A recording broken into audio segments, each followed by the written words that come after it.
that today, that's death. Today, that will kill you. It will put you in ill health. So I do think the fact that I am a survivor of childhood sexual abuse.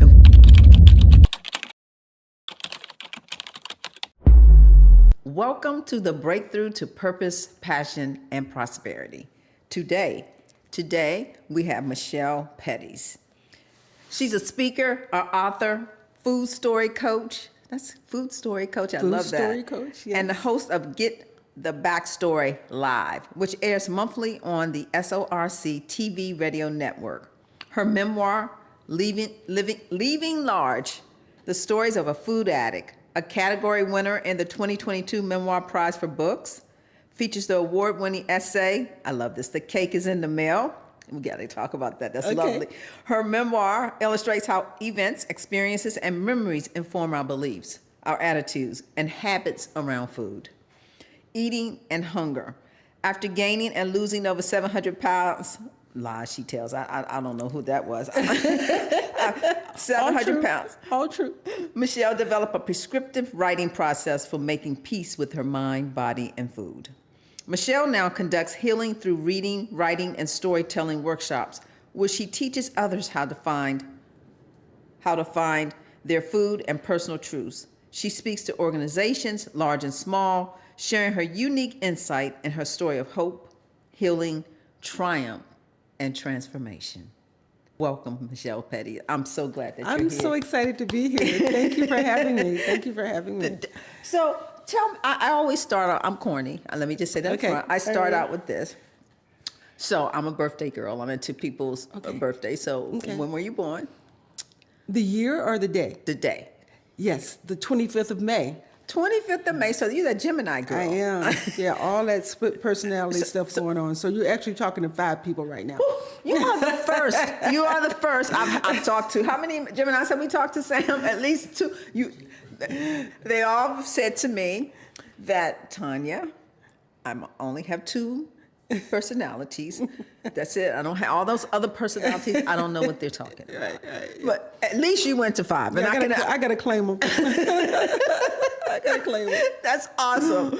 My little goddaughter, she's May 29th. And yeah, I'm not sure. Like, I don't know. I never know who I'm talking to. I just never know who I'm talking to. And the kids now, they come out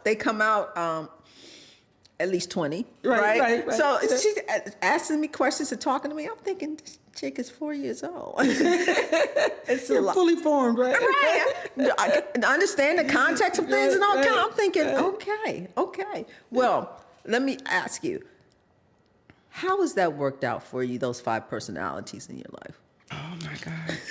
You know, it has been a journey. It has been a journey to learning to love all of them. Okay. Learning to really expose the unique gifts of all 5 of them. So it's been a journey. It still is a journey. It always will be a journey. It's a process, but it's good. It's good work. It's good work. Yeah. I received that. Yeah. Do you have names for them?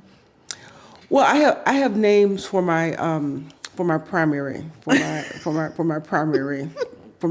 personality. Okay. Yeah. And besides Michelle, Melissa. Oh, so Michelle and Melissa, got it. Okay, yeah. so got it. I hope Michelle is here today. She is. So tell me, who are you, Michelle Petties? I'm so glad you asked that question. And I'm glad you're asking that question today and not 5 years ago, right? Who I am today is a woman that is on a mission to make sure that the 40 years of my life that I spent trapped in food addiction and obesity were not a waste of my life.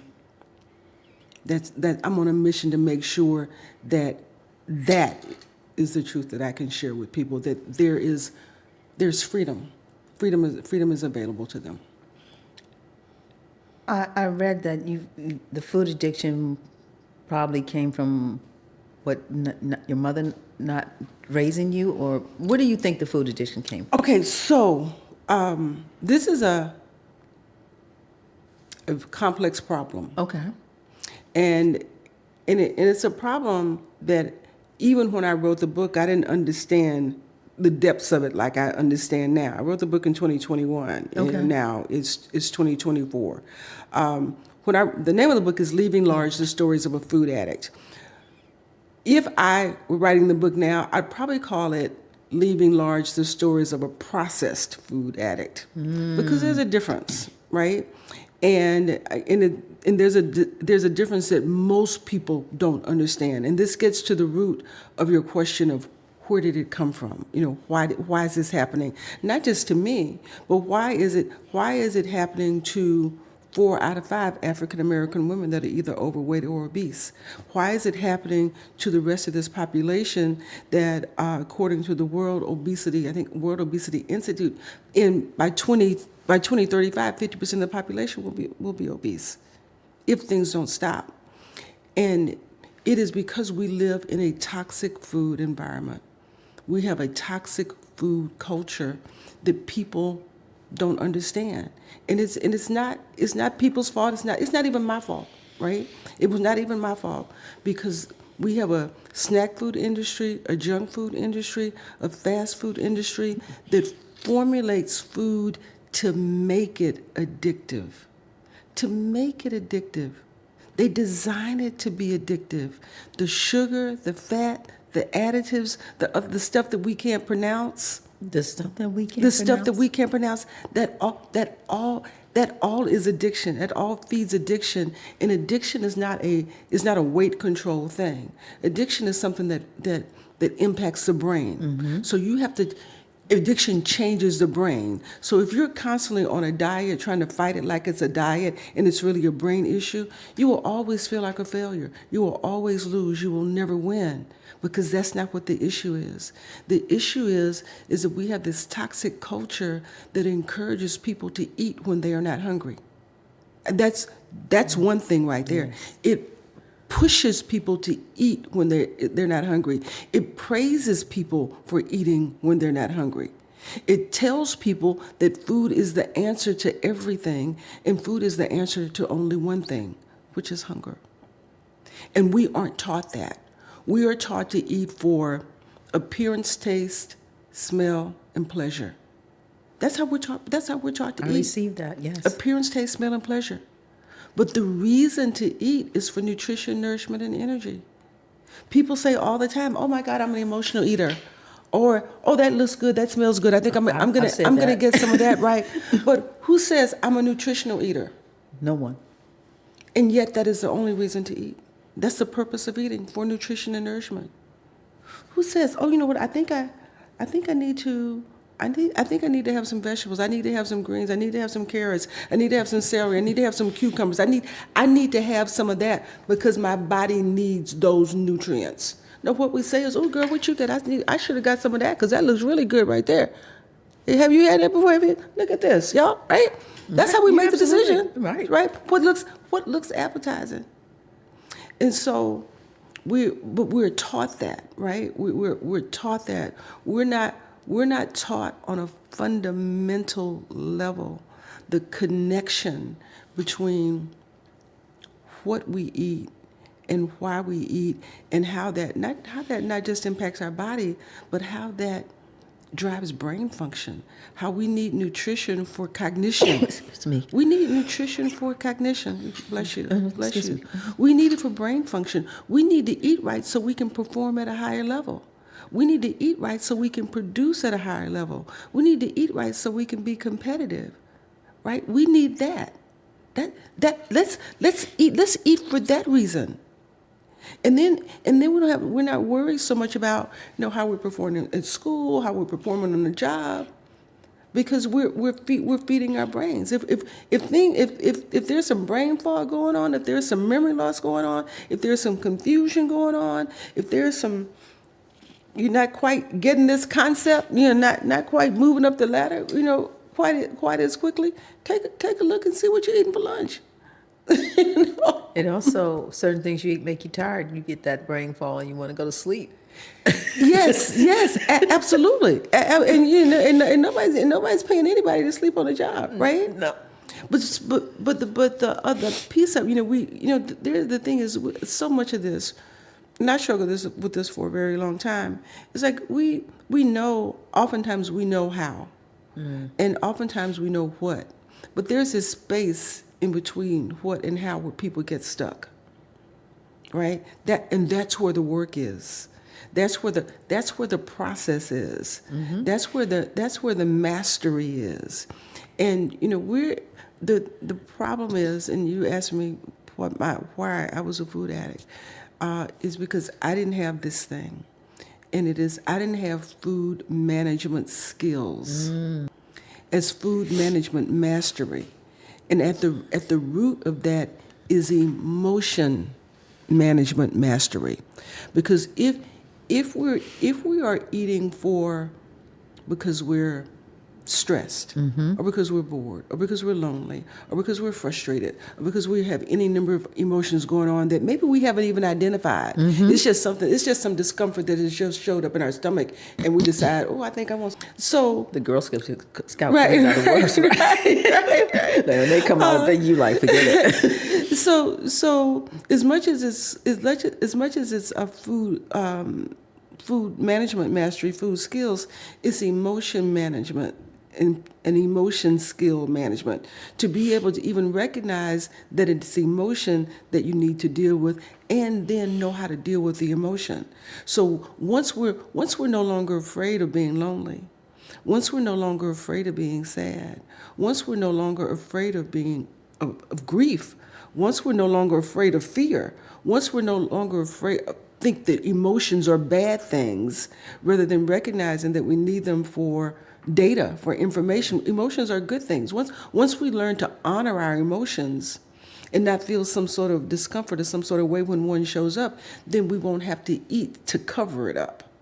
Then we can just deal with the emotion and start to understand what real hunger feels like. Most people don't even know what real hunger feels like, because they've spent so much time eating for reasons that don't have anything to do with hunger. Yeah. Especially in America, we don't really know anything about what hunger feels like. We don't know. We don't know. And it's something that's perpetuated. It's perpetuated by the snack food industry, by the junk food industry, by the fast food industry that cares more about profits than our health. And so we have to care about our health. And we have to reclaim our health. We have to take our health back. And I will tell you, when I first got on this journey and wanted to do something, it wasn't even a health issue for me, right? I just wanted to wear cuter clothes. I mean, I was like, I received that. I just wanted to wear cuter clothes. And for a long time, I felt kind of like, am I that shallow? Is that all I care about, right?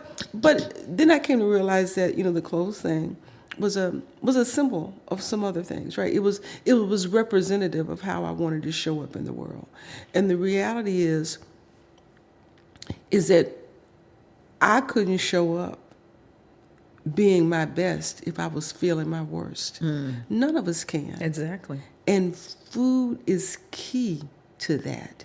And for so many of us, we have felt bad for so long. We have been unhealthy for so long. We haven't understood it for so long. We don't even know what it feels like. We don't know what good health looks like. We don't know what good health feels like. And so we just take the space that we're in and we claim it, right? We just claim it because we don't know what to do with it. And receive it. What was your aha moment that made you say, hey, I've got to lose some of this weight because I need to get into that sexy lingerie? Well, I was on a 40-year journey. I always felt like I needed to lose weight. Okay. From the time I was 20 to the time I was 60, I lost and gained 700 pounds. I would lose 30, gain 40, lose 40, gain 50, lose 50, gain 60. I was always somewhere in that cycle, either trying to lose it or after I've lost it, fighting to maintain it, right, and losing the battle, right, because I hadn't changed my belief system. So I could go from a size 26 to a 14, what I call a black woman's 10. I could go from a size 26 to a 14 and go back and gain the weight back because my mind was still a size 26, even though I had lost the weight. So I struggled with it, and there wasn't one aha moment. Okay. In my book, I write about, there's a book in my chapter called Rock Bottom.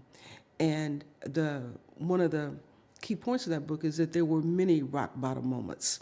There's all, you don't, it's like you don't know how low you can go until you go lower. Right? I get it. I thought that was it, but it wasn't. This is it. I think this is it, but it might not be. So, well, anyway, I got to one point where I'll tell you what happened. I was invited to a women's conference, and I'm happy to be talking about that because this is international. This is Women's Month, Women's Appreciation Month. I was invited to a women's conference back in, I want to say maybe 2011, 2012, someplace like that. And I had never been invited. I had never been to one, and I'd always worked in a job where independence, was key. You were on a team, but it was your individual performance that was always at stake. So, you want to be on a team, you want to trust people, but not really, right? Right. And so I always worked in this really kind of competitive space. But I was in a new position, and someone had invited me to this women's conference, and she was a client, and I felt obliged to go. Right? Very nice of you to do this for me. Of course, I'll come. And so I go to this women's conference. And this conference, in many ways, changed my life. I had never been in a room where the energy was such that it was all women. It was all women of color. And it was just this supportive energy of, sis, I got you. Sis, I got you. I'd never experienced that. And I'm like, oh, wow, might be something to this, right? Might be something to it. But I remember going to a session, a breakout session, and I was at a particularly low period in my life because remember, so this is 2010, 2012. This is after the economy has crashed, and I went down in flames with it. And so the woman that was facilitating the group said, you can break out your life in different areas. Look at your finances, look at your education, look at your health, look at your environment, look at your 6 different categories and rate them, right? So all these areas of your life, spiritual, just all that. There wasn't any area in my life that I could rate over a 5. A lot of them were 3s. And I'm like taking an honest look at this. And she said, well, just imagine if you could increase these areas 1%. 1% a day, what that would look like. And I got to tell you, Tonya, I was at such a low point in my life, I couldn't imagine that. That seemed like a heavy lift to be able to do that because I was so weighted down. I was so broken from what I felt like life had done to me as a result of the economy. And because I have all these personalities, right? I have all these personalities. I'm the kind of person that's if a problem comes at me, then all 5 of us are going to attack that issue with massive action. So I got all 5 of us attacking this issue with massive action, but I got one body. Right, I got 5 personalities. I got one body. We're all trying to attack this problem, and they go out and attack it. But then I run out of steam because I'm really one body. And so I do this massive action, and I get burnt out, and I can't do it. Right. So now I did this whole burst of energy and effort for 3 days a week, a month, or whatever, and then I don't do anything for 6 months, and so it's like I never did anything in the first place. So I said, okay, I have to do something counter to who I am. I'm going to pick one thing. Of all these areas that she talked about, I'm going to pick one thing, and I'm going to just do a deep dive on that. And I decided to make it my health. Okay. I decided to make it my weight because that was the area where I always failed, where I could never get mastery. In those other areas, I had made plenty of money, lost it and gained. I knew and gained it. I knew how to make money. I could figure that out. All the rest of the stuff I could figure that out too, right? But the weight thing, I didn't have any level of confidence or competence around being able to accomplish that. So I said, I'm gonna do hyper focus on this weight thing. And in the meantime, I lost my car. Right, didn't have a car, but I still had to get to work. I lived in D.C. This job was in Baltimore. Really? Okay. Yeah, and so I started taking public transportation. Right, long days. I'm walking. Right, because I had to walk to the metro, I got to walk to the bus stop, got to walk to the metro, got to walk to the bus stop. And what I started to notice after a while is that my clothes were getting looser. I changed my diet a little bit, but I hadn't changed it a lot. And I was like, wait a minute, I can close this jacket? Right? And so I started walking more, right? Because at first I was walking because I had to. I walked everywhere because I didn't have a car. And from time to time, I had friends that had cars and they would take me places, but I'm still trying to muscle through it. And then I started walking more. Like on the weekend, I'd go to the track, right? But I was still mad. I was still mad because my old life was disappearing, and I thought I wanted it back and all of that. But I'm still walking, but I see this new body starting to emerge, and things started to change. My eating habits started to change, and then I got a windfall. I got a windfall from some property that I thought I had really messed up. I really did mess it up, but I ended up getting a little windfall off of it. And I was sitting there looking at that check, and my house had havoc on it. I mean, all this stuff all broke down, right? I broke down in a major way. My house was wrapped in paper for about 5 years because I couldn't afford to get it fixed.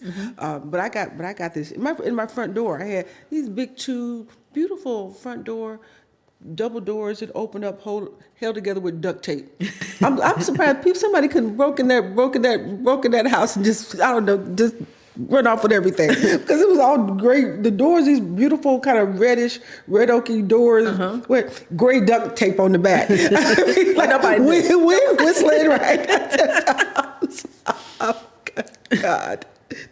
I'm so glad God looked out for me. Because it was a sad situation. So I'm telling you all of this to say, the door was held together with duct tape. I had Tyvek around the house. The roof wasn't leaking, but it needed to be repaired. The neighbors were turning me in because my sidewalk was cracked. I mean, they were reporting me to the people. All that stuff was going on, but I got this money. And I decided to have liposuction. Now, somebody else might have done something else with that money, considering the situation. But I was at a point where I needed to see something, right? And like I said, I feel like I could get them. I could make money. I feel like I could write it, but I needed to see something else happening in my body because I had been encouraged by the walking, but it was doing stuff, but it was only doing so much. Right, I get you. And so I went to a doctor, and the doctor said, "Yeah, I can help you." So I took a chunk of that money, and I got liposuction, and it changed things for me. Because what happened, obviously, be fully transparent. Part of my issue with the exercise was that I needed a breast reduction too. I don't even know what size bra I wore because I just after a while the size didn't even matter, right?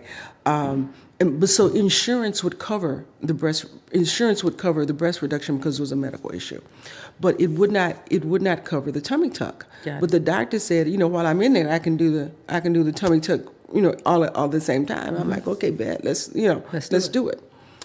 And so when I got the breast reduction, when I got the tummy tuck, being able to have the breast reduction allowed me to feel more confidence in my body and be able to move in a different way and to exercise in a different way. But it actually did help me with confidence too. And when I got the tummy tuck and I looked down and I saw the possibility of how my body could be changed, that helped me see, right? So that was a catalyst for me. So that was a catalyst for me to exercise more, to change my diet, and to just keep in the direction, keep going in that direction. And then I had another round of liposuction because one of my personalities weren't all that patient. So I got another round, and I got down to the 14. I'm like, God, I'm good, right? If I can just get here, I can maintain this, and I did for a little while, right? But then I saw the weight, this outside entity of the weight creeping back. After me saying, if I can just get to 14, I can maintain it. It started coming back, and I was horrified because I didn't understand. Because what I didn't understand then is I really didn't have the skills. I didn't have the skills to do it. I didn't know what I needed to know in order to maintain it. So when I saw it coming back, but I did know that I didn't want to go back to where I was. I had that level of consciousness that to intervene sooner. So I went to a doctor that I had been seeing, and I was like, you have to help me. And she said, okay, I can help you. And at the same time, I did something else that I had never done in all my years of dieting. That's why I was waiting for her. I just prayed. I was like, God, you've got to help me. Help me. I mean, something is going on. What am I missing? I cannot continue to keep doing this. Help me see what I'm missing. And so the doctor came in, and she said, okay, here's a plan for you to follow, right? Here are the shots for you to take, and come back and see me in a week. I had no hesitation whatsoever that I would be able to follow that plan and follow those shots and do those shots. I had done it many times before. I had gone to many doctors, lost the weight, but I'd always gained it back. So I wasn't concerned about that. I was concerned about, okay, I'm going to lose it, but what am I missing so that I can maintain it? Let me understand this. So she said, follow this plan. Here's the plan. Take the shots. You're not going to be hungry and you're going to lose weight. And sure enough, she was right. And I did that for a couple of weeks. But I still prayed, right? And then there came a time, Tonya, and this is the turning point.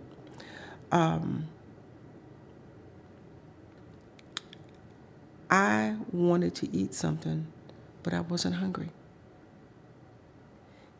And it came to me. It had never come up in my consciousness before that I'm eating, I want to eat, but I'm not hungry. And I had to sit with that question. That's the first thing I learned. I had to sit with the question, right? Get the awareness, get the consciousness, and then sit with the question. Because she had said, if you follow this plan, take these shots, you won't be hungry. And I wasn't hungry. So I'm like, well, why do I want to eat if I'm not hungry? What is going on? I'd never been in a place where I could even ask myself that question. I never had the consciousness to do that. And so I'm sitting here, and this is what happened. I remember this so clearly. I was in my bedroom. I was in my bedroom house upstairs, and I thought about a conversation that I had with my uncle back in the 90s. I'm from the South. You can probably tell from talking. I'm from Texas. I grew up in the Texas. Grew up with my grandparents who were farmers, and we were on my uncle's farm. We were having a barbecue, cookout, something, right? That's what we do down there, and we brought out some watermelon, right? And I asked my uncle, I was like, Billy, do you want some of this watermelon? And my uncle's probably 75 years old or so. He says, no, I don't eat watermelon. And I heard him then when he said it. I didn't know that this story was going to be important some 30 years later. But he said, I don't eat watermelon. And he didn't say I don't like it. He didn't even say I don't want it. He said, I don't eat it. And I'm like, well, why? I mean, it's your watermelon, it's your farm, it's a barbecue, it's a cookout. We black people, that's what we do. No, I just don't eat it. Well, there's got to be a reason. No, I just don't eat it. And so I kept pestering him. And he finally told me that when he was a little boy, when he was a kid in Marshall, Texas, 1930s Marshall, Texas Depression, he and some buddies stole a watermelon from a neighbor's garden. And his father, who was also my grandfather, found out about it. And when my grandfather found out about it, he wasn't a happy guy. Mm-hmm. And the thing about my grandfather is my grandfather was a church trustee and my grandfather was a railroad worker. And the one person that a kid that just stole a watermelon doesn't want to meet is that guy. And so when my grandfather found out about it, he beat my uncle. He beat him. He beat him so severely that he never ate watermelon again. And I grew up with this, hearing this, and I think I know many people that grew up with "I'll beat the taste out of your mouth." Well, that's a real thing, right? That really happened in this case, and when when my uncle told me that story, Tonya, I looked at him and I said, "Well, Billy, that was 60 years ago. Do you think maybe now that you look back, do you think maybe the lesson was supposed to be thou shalt not steal?" Right? Right? My uncle looked at me and said, "I don't eat watermelon." And that was that. And when that story came up in my consciousness, Tonya, that was God answering my prayer. That was God telling me what I needed to know. And I made the instant connection. I had instant understanding that my uncle did not eat watermelon because of that event, because of that memory, because of the experience, because the trauma was so severe, he couldn't bring himself to eat this fruit that he once loved as a kid, because the association of the event, the feeling was so close to the watermelon that he couldn't separate it. So in an instant, he stopped eating watermelon. His behavior changed in an instant because his belief about the watermelon changed in an instant. The belief that if I ever do this again, my ass gonna beat, right? Right? And when that came up, I was like, oh my God, then the opposite must be true for me. The stuff that I can't stop eating, the stuff that I always want to eat, that I consume in mass quantities, has everything to do with the happy memories, with the beliefs and the events and the experience that I associate with the food. That I don't necessarily even want the food. What I want is to be transported back to what the food reminds me of, the memory.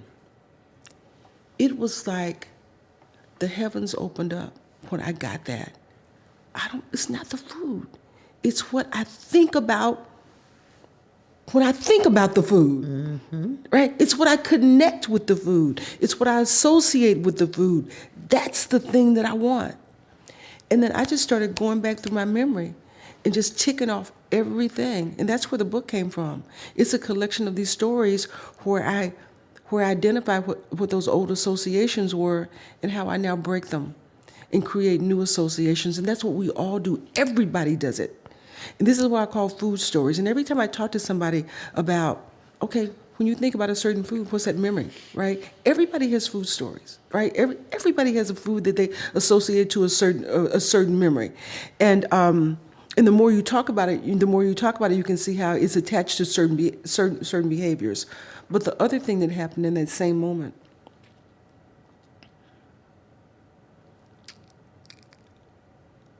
that story took me to what is the actual definition of food. And I Googled it up. I looked it up. I'm sitting here right now, 65, almost 66 years old, and telling you that I looked up the definition of food for the first time in my life when I was 60 years old. Been eating it all my life. Looked up the definition. I was 60 years old before I looked up for the first time.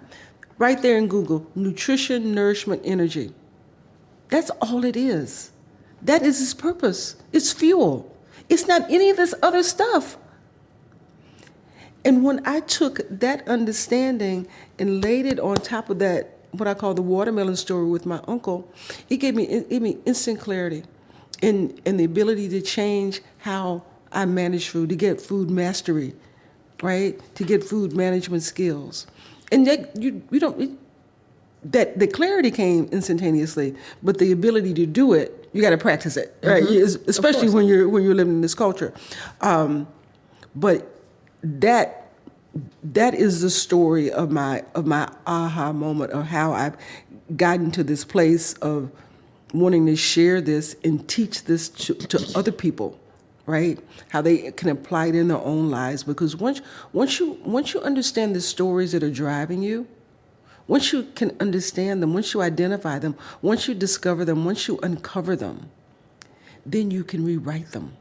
And our power is in the rewriting of those stories. That's what we can do. So, there's so many things I want to ask, but based on the change from the stories that kept you eating, what are the stories you're telling yourself now that keep you eating food just for nutrition? Oh, my God. You know, it is... that's a beautiful question. Because I'm working on a project right now with some women in my group, and it's called The Apology. And part of it is this: a lot of the issues that I had around the foods that I ate, and people that are struggling with food addiction and obesity right now, is where the food comes from. And when I say where the food comes from, I mean who is serving it. Because in many cases, and I'm sure you've heard people say, food is my love language, right? Mm-hmm. And good quality wholesome food you can love somebody, by feeding them, because we need food to live. Mm-hmm. But there are certain things in this culture that people eat that you may call it your love language, but it is poison and it's killing people. No matter how good it looks, no matter how good it tastes, we have to just really get clear on what is this What's really good food, what's in it. But we don't know because we've been taught to make decisions in a different way. So to answer your question about what do I tell myself now, I have a process that I go through. I have a process that I teach when it comes to being conscious about what you eat and why you eat. Before everything I eat, I ask myself 3 questions. Why this food now? Why this particular food now as opposed to something else? If this food is not going to give me the body I say that I want, why am I eating it? Yeah, you gotta ask that question, right? I'm with you. and the third question is, am I hungry or am I something else? Am I hungry or am I something else? I receive it. So the practice of taking the time to ask those questions before everything can shift a moment. It can shift. It helps you make the shift from eating for addiction and eating for nutrition. It helps you make the shift to be able to solve whatever the problem is, and on a lot of different levels. Mm-hmm.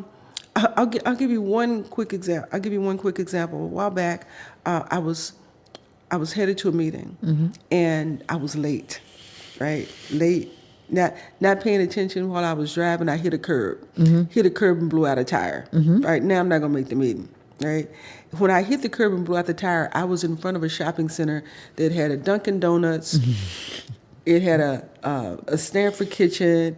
It had another restaurant. It had like a bunch of different restaurants. One of those little shopping plazas, right? One of those little shopping plazas. So I pulled over there. Now I'm not only am I not gonna be late. I'm not gonna be late for the meeting. I'm gonna miss the meeting. Now I got this blown tire, right? Mm-hmm. My whole day is jacked. Mm-hmm. I'm gonna spend some money I hadn't planned on spending, all that, right? And I'm in the parking lot. I look over and I see the restaurant. It's about 11:30. It's lunchtime somewhere. Somewhere. Lunchtime somewhere. Now I've had breakfast, so I'm not hungry. I wasn't thinking about food. Until the tire blew. until my tire broke first. And as I sat there in the parking lot, I thought to myself, in the old days, I would just park the car right there, going right over there to that restaurant, had myself a glass of wine, maybe 2 glasses of wine, lunch, right, early lunch, right, all this, maybe a fried chicken salad, right, because it's a salad, because it's a salad, right, some cornbread, and then come back and deal with the issue. Frustration, right? Frustration, anger, not hunger, not any of those things. Some stress, all that, some discomfort, all that's going on, but we misidentify it. So what I did was I called AAA. They came out. They fixed the tire. I called the people. Can we reschedule? Oh, all those things. Call the people, reschedule, AAA, fix the tire, and went on about my business. Once I did those things, the desire to eat went away. Because you fixed the problem. Because you didn't feed yourself to feel like that was going to make you feel better. Right, I fixed the problem. So now the problem is fixed. I've got my time back, and not only that, Tonya, I got my money back. Because I thought, I sat there and I thought about how many times did I do the exact opposite? Did I go over to the restaurant, right? Have my 2 glasses of wine, get my salad, blah blah blah. Maybe I spend $40 for lunch.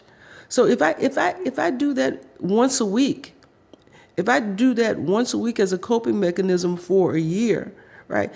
That's like $175, $160 a month. That's spent unnecessarily on this meal that could have been avoided. You multiply that times a year, right? You multiply that, let's not even for the 40 years that I did it. Let's do it for 10 years. If I had done that, by not doing that, taking that money and investing it at 6%, I might not be even talking to you right now.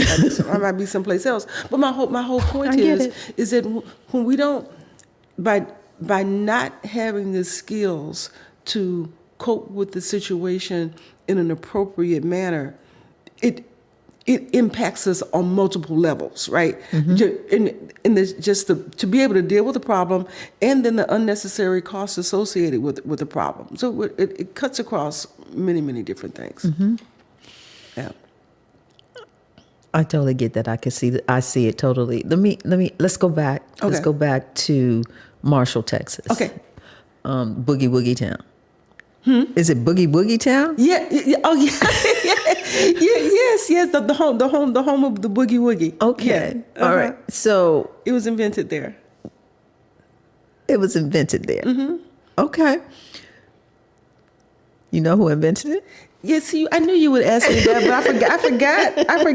I wrote a whole story about it and forgot the man's name. Forgot his name. Okay. Cool. Were the people in your family heavyset?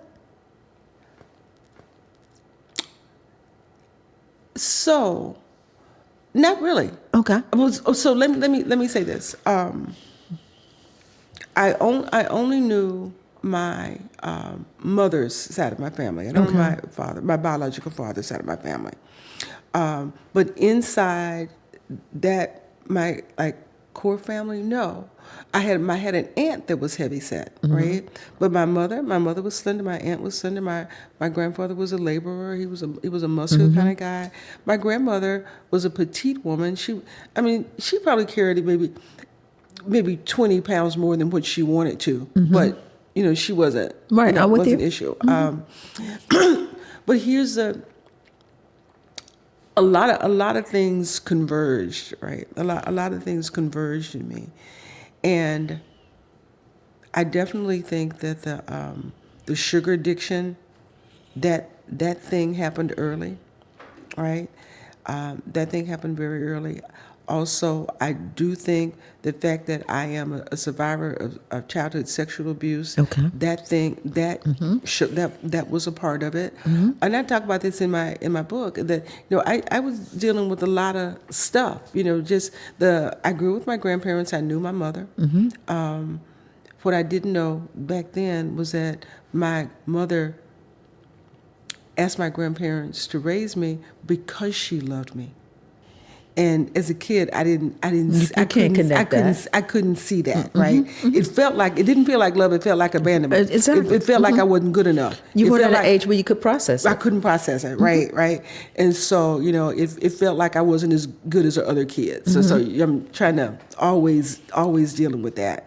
So, and then one of the stories that I write about in the book is I grew up in Marshall, Texas. I grew up there in the desegregating South in the early 60s, and was one of the first kids to integrate this white school that was near my house. Well, now that I think about it, that process for me wasn't traumatizing externally.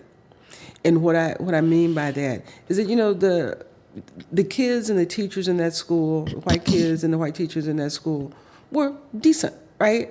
Can't remember any sort of experience that had me running home. I don't want to go to this school.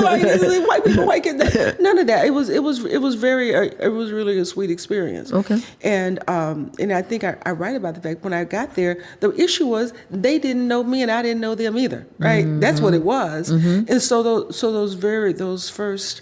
those first days, those first weeks were lonely because I missed my people, right? I missed my tribe, right? But my grandmother, my grandparents, they were going to make sure that I represented, right? Right? You're gonna have a good lunch, right? Right. You're gonna have plenty, right? Right? And I'm gonna eat it all, right? Right, got it.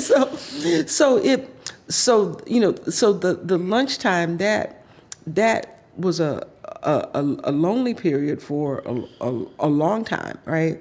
And even after I got past the point where it wasn't lonely, the habit had already been established. Right? So that's what happens in so many cases. Many things. So many cases. Not just food, just a lot of things. Right. Is that I think about and we can come back to Marshall. We'll come back to Marshall in just a second. But I think about the many times in my career when I was working, and I was an outside salesperson, and I'm driving, right, and I'm at the gas station more than the average bear. Well, there's no good food for you that's good at the gas station. No, not at all. Anything, right? But I never realized that that driving from appointment to appointment was stressful to me. I never realized it because every time I went to the gas station, I was picking up some Twinkies or something that numbed it, right? So I never felt that, right? So maybe the first time I stopped to get gas because I was headed to a client's and it was lunchtime, maybe I actually really was hungry. Maybe the second time I really was hungry. But by the times after that, it just became a conditioned response. I'm at the gas station and get something to eat. Let me get a snack. Right. It just and then you do that. You do that for 40 years, right? And then the snacks get bigger. The packages get bigger. Right. It'll say serving size 6, but they'll put it all. They put it all in the same package, and nobody's going to pull out 6. Does anybody ever really look at the serving size? Real talk. Right. No, but they know that the marketers know that, the manufacturers know that, and we all suffer as a result of it. But it does become, it's like habit. So you gotta, once you stop it, right? Once you're conscious of it, then you can redirect it and do something different. It's like I'm working with a person right now, and we were on the phone, and she's like, Michelle, what's wrong with popcorn? I can't have popcorn. I can't have that. Right? And what did you tell her? And I said, I don't tell anybody not to eat or not to eat anything. I just said, read up on it. Read the information and you decide if you want that in your body.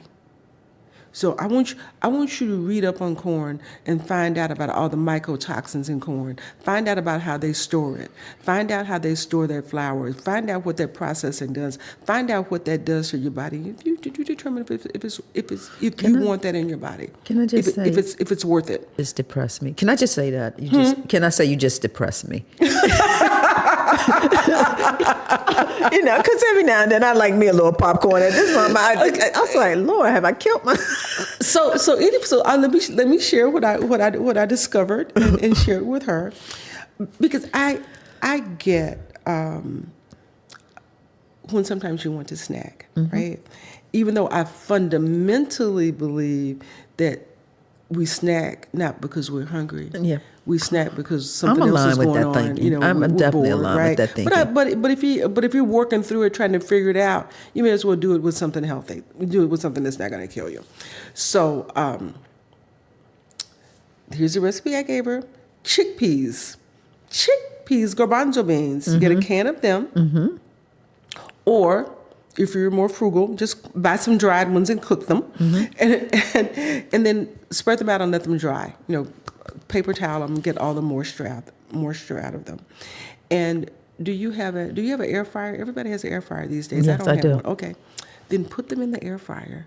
Put them in the air fryer with a little avocado oil or olive oil or something like that. Some spices, get them crunchy. Air fry up some garbanzo beans. Then take them out. Paprika, onion powder, garlic powder, cayenne, Italian spices, whatever spices you want. Put them in a little bag. Now you have yourself a healthy snack that's about the size of popcorn, about the color of popcorn, right? And I'm not sold right. I'm going with you, but right, I'm not sold right. Okay, if that doesn't work for you, then read up on corn and see if that would change your mind. I just don't understand. Okay. Because I will tell you, Tonya, here's the question. Earlier I said, people make decisions about what they're going to eat based on appearance, taste, smell, and pleasure. And I gave you the questions that I ask before every bite. The larger question is this safe? That's the larger question. Is this safe? And we just have to be really clear that just because it's in Whole Foods. Whole check? I mean, yeah, okay. Just because it's in Whole Foods, Harris Teeter, wherever it is you go, just because they sell it in the grocery store, doesn't mean that it's safe. To just know that. That we have to start from the assumption that everything that we believe about food is untrue. Everything that they tell us, everything that we've been taught to believe is a lie. If we start there and then start rebuilding, then we can reclaim our health. Then we can take control. I received that 100%. In terms of, so I hear what you're saying in terms of the snacking thing, but it's like everything you really can't eat after a while when you think about it. Potato chips, just everything is like, and we've been so. This probably better than me. We've been so every day this food is available. Yep. Programmed to just kind of yes. You know what I mean? Yes. It's so available. It's so available. Yeah. And that's the issue, and that's the work. We have to reject it. We have to reject it and understand it. We have to understand that these marketers, that these neuromarketers, these fast food companies, these junk food companies, the snack food companies do not care about our health. That this processed food kills us. It kills us slowly. It kills us bite by bite. And we cannot be distracted by the fact that it is everywhere. We cannot be distracted by the fact that the packaging is pretty. We cannot be distracted by any of that. We have to know the truth. We have to know the truth, or diabetes is a killer. That's rampant in our culture. That just didn't show up. That just didn't show up. If you have diabetes today, it is because of part of it is because of food choices that happened yesterday, the day before, last year, the year before, and the year before. That's real. That's real. That's real. That's real. And so at the root of this, is learning how to control desire. When our desire for our life and our health and our livelihood and our well-being is more important than what something tastes like, then the decision is easy. Understand, I am a food addict, a sugar addict in recovery. I'm the chick that would go out to eat and get dessert first because I'm grown. I can order my food in any order I want to, right? Because you grown. Because I'm grown. I can get dessert first. I got you. Right. Mm-hmm. That was used to be me, right? And now I go somewhere, have a meal. They'll bring out lemon pound cake. They'll bring out peach cobbler. They can bring out the creme brulee. They can bring out anything that they want. Put it right there. Yeah. Don't even see it. Understand? I'm the person used to get it first. Right now, and invariably, when that happens and I don't get dessert, someone will say to me at the table, "Oh my God, I wish I had your willpower. I wish I had your self-control. I wish I had your self-discipline." Mm-hmm. And I assure you, I have none of those things. I don't have willpower. I don't have self-control. I don't have self-discipline. What I have is no desire. Because in the old days, when I looked at those desserts, I saw them as beautiful and yummy, and my grandmother used to make them, and we used to have them a big day at church, and it tastes so good. This is what you have at the end of the meal, blah, blah, blah, right? That's what it's always going to be so good, right? Now, when I look at it, I said, that's death on a platter. That's poison. So when I look at it now, I see something completely different. So I don't have to resist poison. I don't have to use willpower or self-control or self-discipline, because what I believe about that food is different now than what I used to believe. And when we change what we believe about food, then our behavior changes. And that's what I teach. That's the work, for us to fundamentally change what we believe when we see certain foods. When we see the food that will ultimately cause decline in our health, mm-hmm. we need to see it for that.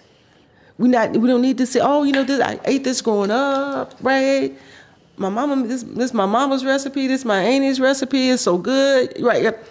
That may be true, and you can remember all that, and we can be okay with the memory, but have an understanding that today, that's death. Today, that will kill you. It will put you in ill health. I received that 100%. So what is your daily meal regimen? People ask me all the people ask me that all the time, right? All right. And so I want to say this. It is not so important what I eat. The most important thing is what I think about when I eat. It's what I think about when I eat. But I will tell you. So. Right. What do you think about when you eat? Right. Yeah. So I do. I think about how this is going to serve my body. And I'm not saying that we shouldn't enjoy food, that food shouldn't taste good, mm-hmm. right? But what I am saying is that just from a conscious level, if we're eating for nutrition and nourishment and for our health, can we identify the 15 most nutritious foods and just eat them? And can we identify the 15 foods are the least nutritious and know what those are and just take? Well, can I get 5? Five of the most. Okay. All right. So back to what I eat. What I like to eat for breakfast is this, and I'm somebody that used to not eat breakfast. I think green smoothies are are breakfast magic. Breakfast magic. So in my green smoothies, I freeze spinach, mm-hmm. I freeze kale, mm-hmm. and I freeze arugula, and I freeze microgreens. I freeze any kind of lettuce and stuff like that. I keep that in the freezer. I buy either frozen fruit or I buy fresh fruit, and then I will freeze it. Mm-hmm. So strawberries, mixed berries, love frozen blueberries, pineapples, mangoes, any of that. I buy bananas, and I let bananas get really, really ripe, right? Because then they're sweeter, right? And a frozen, you slice up some frozen bananas, you put them in the freezer, take them out. They're so it's a dessert. I mean, fruits are actually nature's dessert. And not without it can be really good even without crust, right? Even without crust. So I took the frozen bananas, all that. Then I have plant-based milk. I love oat milk. Almond milk, cashew milk. Those are in hand. Also staples for me: vanilla, cinnamon, nutmeg. Those are staples for me, and also ground ginger. Okay.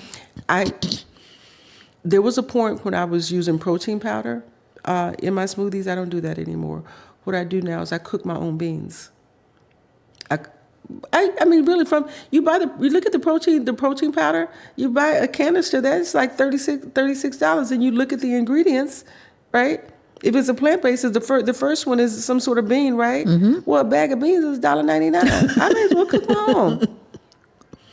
Cook my own, right. Freeze them, put all that in the blender.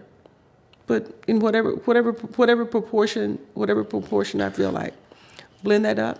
That may take me through breakfast and lunch, depending on how much it is. So I start my day off with greens. I'll start my day off with kale or spinach or some sort of microgreens. Love that. Lately, now for lunch, it doesn't bother me to eat the same thing all day, right? So lately, for this past week, I have been making salmon. So I get. I'm so glad. There's a Costco. Costco. Here, I knew you was right? gonna say. I get the big thing of salmon, right? Slice it up in portions. Spice it up with some Cajun seasoning, with some jerk seasoning, something like that. Sear it real quick, freeze it, cook it, pull it out, and eat it. And that's what I eat. So you eat the salmon alone, or do you have another vegetable with it? It really just kind of depends, right? It really depends. But sometimes I'll eat it alone. Sometimes it depends on how hungry I am. I add another vegetable to it. Like I love asparagus. Okay. Like grilled asparagus. Love grilled asparagus. Love cauliflower. Love any sort of vegetable on the grill. Grilled eggplant. Oh my Lord. Brussels sprouts. Brussels sprouts are probably my favorite. Gotcha. So I'll do some. They're not blackened, but I'll put some olive oil in a pan, and throw some Brussels sprouts in there. I like them dark, like crunchy. Got it. And maybe put a few little nuts on it. Maybe some cranberries, something like that. Maybe a little bit of goat cheese, not a lot. And that's what I eat. So you do very little dairy. Right. And my other question is, and I'm sure you're probably familiar with it. Some things, they said there's certain things that you should eat according to your blood type. Do you believe that? I have heard that before. I haven't paid much attention to it. Okay. What I do believe is that everybody's body is different, and you've got to find the thing that works for you. But fundamentally, there are some foods that aren't good for anybody. Correct. Or some stuff that they call food that's not really food. That's not good for anybody. Okay. So I really work to keep my diet based on lean protein, right? Lean, high quality protein. I'm not vegan or anything like that. I'm not a vegetarian. I may ultimately end up that way, but I eat fish. There was a point when I was eating chicken. I really stopped eating chicken. So now it's primarily fish. I love salmon. I love mahi. Those are probably my two go-to. And then vegetables secondarily. Do you do any potatoes? From time to time. But the potato is not a villain, right? Not by any means. And then fruit. I love root vegetables. There's this one, I had this thing that I make with sweet potatoes, white potatoes, beets, rutabagas, and there's a parsnip, I think, carrots and parsnips. So I slice them. I tried the mandolin, but I cut my fingers, so Right. I just have to slice those son of a gun. So I slice them and I spread them out, and I put the same spices on it that I was telling you about the garbanzo beans, right? Just some cayenne pepper, some garlic powder, some onion powder, some Italian seasoning, whatever I feel like. Just sprinkle it up, right? Put it in the oven. Put in the oven 375 degrees on both sides, and man, now those are. It's a lovely snack. I got you. Right. It's a lovely snack, or you can use it for a meal. Do I do that all the time? No, I don't. But I'm not like, oh no, that. Because here's the thing: if you take a potato, a potato, just like a regular white potato, it's like 100 calories. A potato's not a villain. But if you take that potato now, you put some sour cream on it, you put some bacon bits on it, you put some cheese on it, you put some chili on top of it. You have just now, eliminated all the nutritional value and made it something other than what it is. So then you fry it up, right? One potato, you could eat six potatoes. You could eat 6 potatoes all day long before. Now you've only probably had 700 calories. Right, but if you go to a fast food restaurant, get some French fries, right? That thing of French fries is 500 calories because of the fat, and who knows what they cooked in it, right? And who knows what they've done to the potato, right? In the meantime, right. I receive. So it's not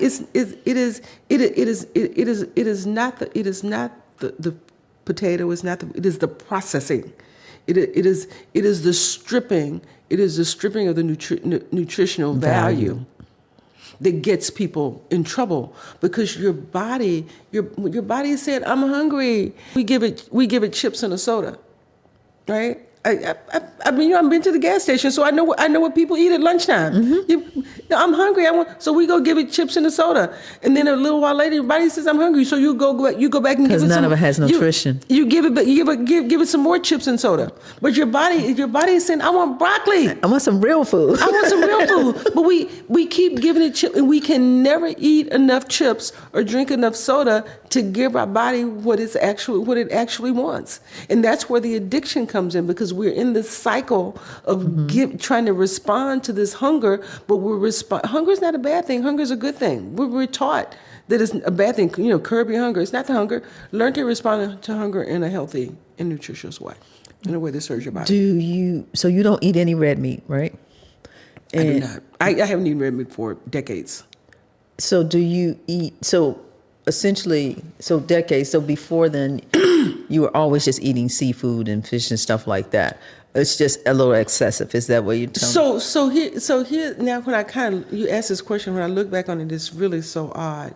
It's like I stopped eating red meat when I was in college. So I haven't had red meat since the 70s. Okay. But I didn't have the consciousness to apply that same mindset to sugar, or I didn't know what was going on. It was just like this stuff was swirling around me that I wasn't able really to connect the dots in a way that served my health on a higher level. I receive so no. I don't eat red meat. I don't eat pork. I don't eat beef. I don't eat any of that. But yes, I will eat 5 baskets of chips at a Mexican restaurant.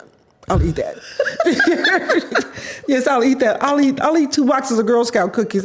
No problem eating that. Right. So back then I couldn't. Right. There was this this disconnect. Right. I'm not eating red meat, but I mean all this other stuff that's killing me as well. I got you. Salt cravings. Do you have any salt cravings? I don't. So did you find that you did before? Okay. Because salt was one of the things I had learned to kind of cut out of my diet too. But here's what I'll say about cravings, and here's how I teach people to manage cravings. If you accept that the only problem that food solves is hunger, if we accept that, and if we accept that its purpose is nutrition and nourishment, right? Only problem it solves is hunger. purpose, nutrition, and nourishment. We accept those things as true. If you are craving something, let's say you're craving Girl Scout cookies. We've been talking about Girl Scout cookies. You're craving Girl Scout cookies. I say, eat something nutritious. Get a piece of fish, eat some broccoli, eat some mashed potatoes, not with all the butter and all that stuff. Eat a meal. Get full. Get full. And if you are still craving the Girl Scout cookies, you know that it's another issue because you're not hungry. You have just eaten.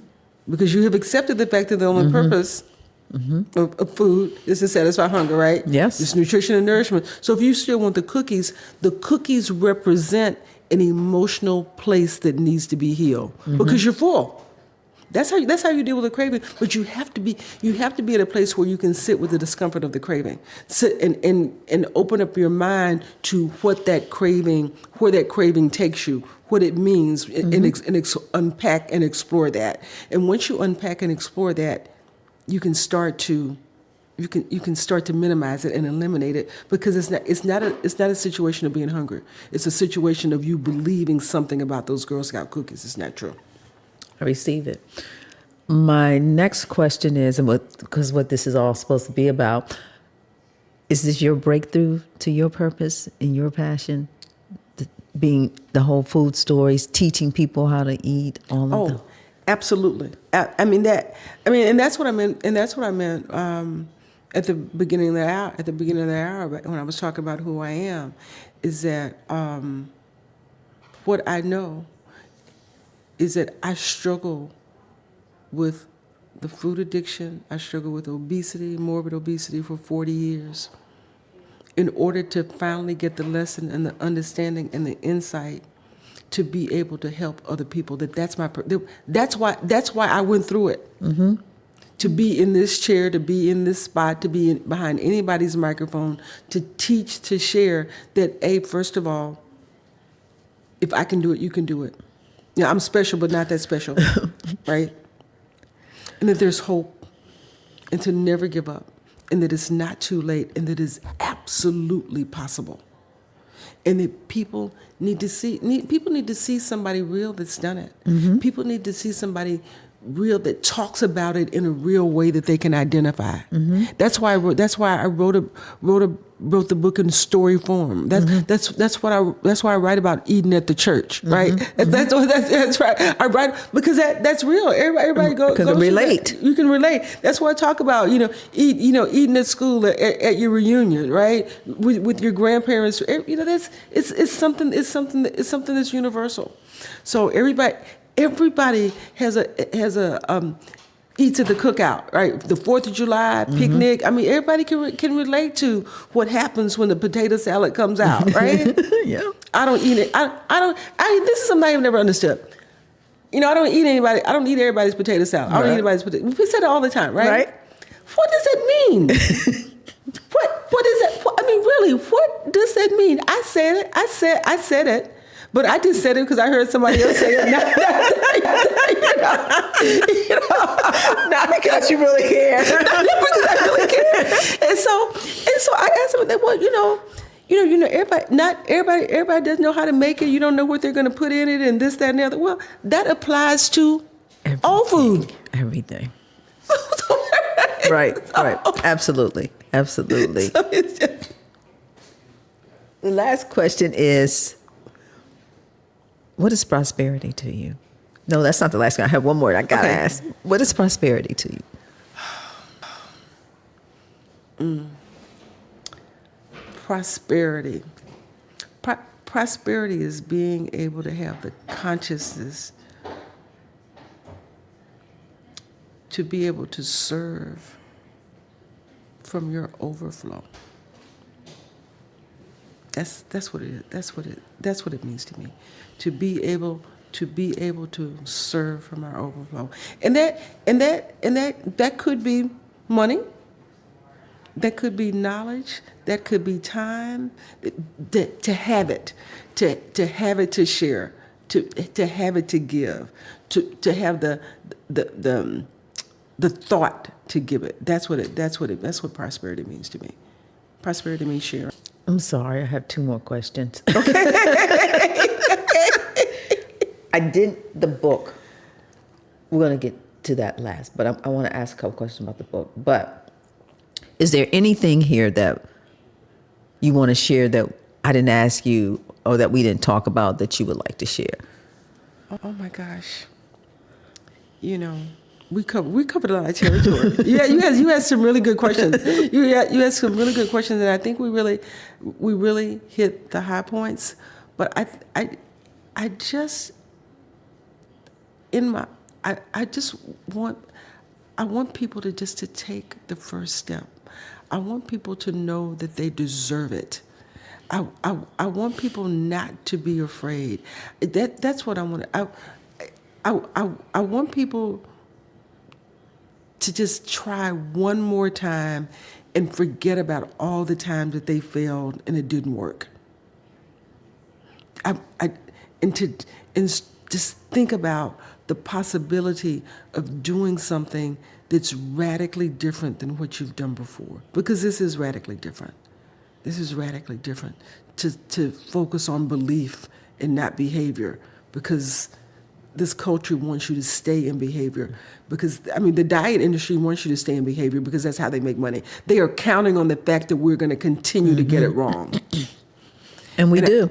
And I want people to know that they can get it right if they give themselves some grace, if they give themselves some patience, if they understand that it's not their fault. That's the thing that I want people to really get, that this is not your fault, that this culture has heaped this on you, that don't make it about you, right? Don't do that, because it's not your fault.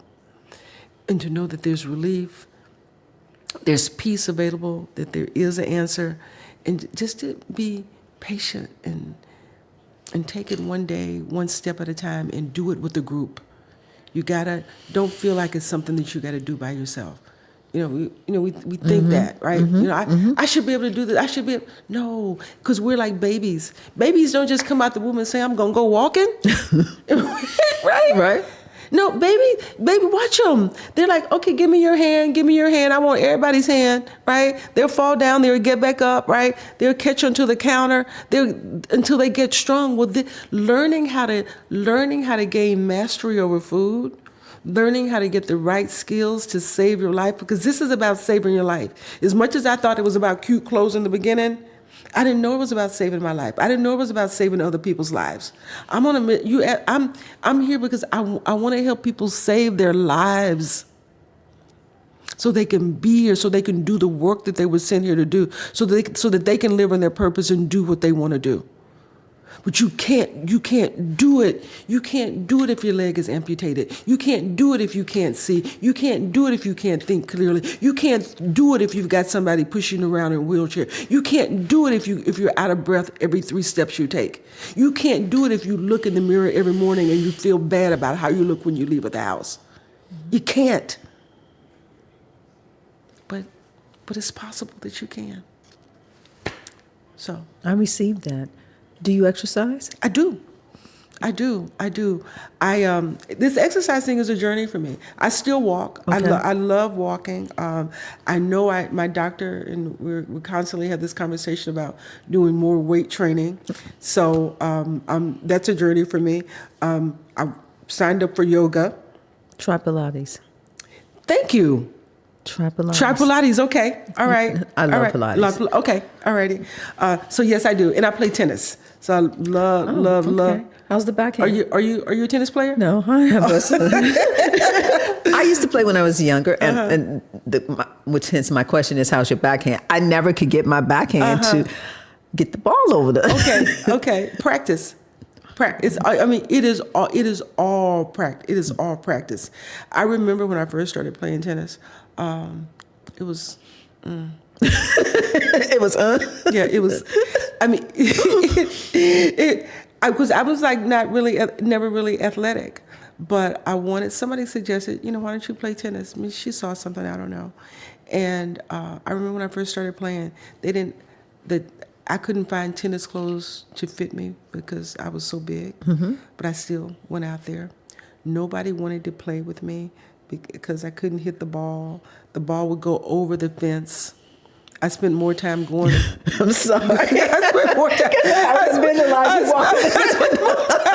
spent more time going picking up balls than I did hitting. It was horrible for about a year and a half. It was, but I tell you what, as I walked out there and I looked and I saw other people playing. And I'm like, I know I can do that. I know I can. They were having fun. I deserve to have fun. I deserve that. And that's what kept me out there. That's what kept me going, even though it was hard and I was missing the ball and all of that. And now, that was in the 1990s. I had played tennis all over the world, right? I played tennis all over the world. And it is fun. It is because I have mastery. I'm not like a 5-0 player or anything like that, but I'll hit with anybody. Okay. Right? But I'm telling this story is because it was a skill. I had to work at it. I bought a ball machine. I got a private coach. I played with people. I mean, I did all of that because I wanted mastery. And if we start thinking about something like food, which is integral to our life, if we want mastery, we have to figure out, what am I willing to do in this toxic food environment to save my life and to get mastery? Because once you get mastery, then it's fun. Then you say, oh, I'm on this diet, right? Then your language changes. You're empowered by it. You're happy to eat for your health. You're happy to eat for your life because you have a deeper understanding. But you got to go through that kind of ugly cry part. I understand. You got to go through the ugly cry part. I gotta ask this because I don't think I've asked anything about what you drink. Like I'm sure it's a lot of water. Do you do wine or any kind of alcohol? So that was a struggle for me. Okay. The alcoholic beverage part, even in the early days when I was like really, I cut out all alcohol, then I kind of weaved it back in, and then I started to look at it and think about what I just said. Is this going to heal me, or is this going to hurt me? Is this good for me on any level? Right? I know my weight is okay, and I can, I know I can exercise and deal with it, and be okay. But fundamentally, what is this doing to my body? Do I want what this does to my body going on inside of my body? So yeah, that's been a journey for me. That's been a journey for me. But I have a different consciousness now about it than what I used to have. And I was listening to, and this kind of like sums it up for me, I think, really quickly. I mean, really, very, very nicely. In January, there was this movement called Dry January, where people were like not drinking during the month of January. Now they have all these drinks out, the mocktails that don't have alcohol in them, so it makes it easy. And I remember this woman said, well, we opened this bar, it's a dry bar. We opened this bar because, adults want to go someplace where they can have, people want to go someplace where they can have an adult drink that's sophisticated. And I said, that's it. That's the trick right there. That's at the root of this whole wine, alcohol, drinking thing. That's the emotion, because it's all driven by emotion. Not anything to do with nutrition. Is that they have marketed it to people saying, okay, once you are an adult, once you want to be sophisticated, this is what adult sophisticated people do. You want to be adult and sophisticated, then you're gonna drink. Right, then you're going to drink this, you're going to drink this, you're going to drink this, because that's what adult. And so once I started to change my definition of what it means to be adult and what it means to be sophisticated. Do I want to be sophisticated or do I want to be smart? Right? Do I want to be adult or do I want to be alive? Right? Just that. I receive it. But that's the question. So it's all marketing and what we believe. And what we believe about the stuff that we put in our bodies. Now, the book you wrote the book in 21.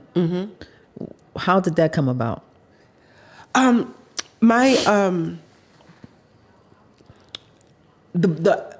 published the book. I published the book in 21. Okay. Right? I published the book in 21. I wrote it during the pandemic, and by the time the pandemic hit, I had lost my weight. And I felt like it was true, right?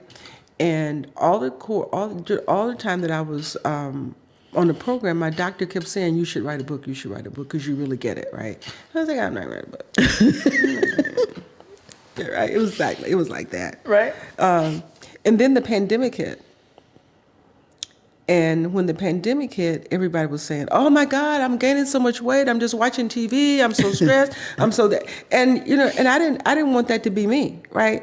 Frankly, I got scared. Until the pandemic, I felt like I was true. I felt like I was strong, but I hadn't been tested. And I felt like the pandemic was a test. And because I had been through that recession in 2008, I was aware enough to know that these seminal moments come, and they come for a reason. Mm-hmm. They come, and we can, if we just sit and we're quiet and we pray and we look and we listen, we can find our transformation. We can find something important when these things happen. And so I knew that this pandemic was happening for something important to happen. And so she said, write a book. And I'm like, well, I'd never kept a food log. I never kept a journal in all my years of dieting. Mm-hmm. I'd never done any of that stuff, and I always gained the weight back. Mm-hmm. And so I said, okay, I give it a shot. And so I started writing. And she said, you need to write a cookbook, right? You need to write a cookbook, but you need to include your stories because your stories make the difference for you. And I'd done a lot of reading, and everything I read said, people want authenticity. Be authentic. Mm-hmm. And so I thought, well, maybe the pandemic is going on. I guess I didn't have any idea it was going to last as long as it was. So I thought, well, I'll do 90 days in the pandemic. Here's how I managed it, right? And so I started writing that. And I was going nowhere, Tonya. I was going nowhere. And it all felt so hard, and it felt really heavy. And so I turned on YouTube, how to write a book. And the first thing they said was, pick a lane.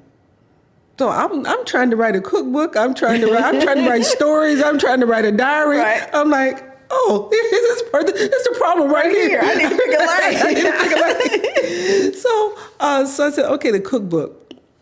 Once again, I went to Google. There were millions of cookbooks. Why would somebody buy a cookbook by me, right? I'm not even a cook, right? Well, I'm not trained to shout at this. Okay. We'll throw that out.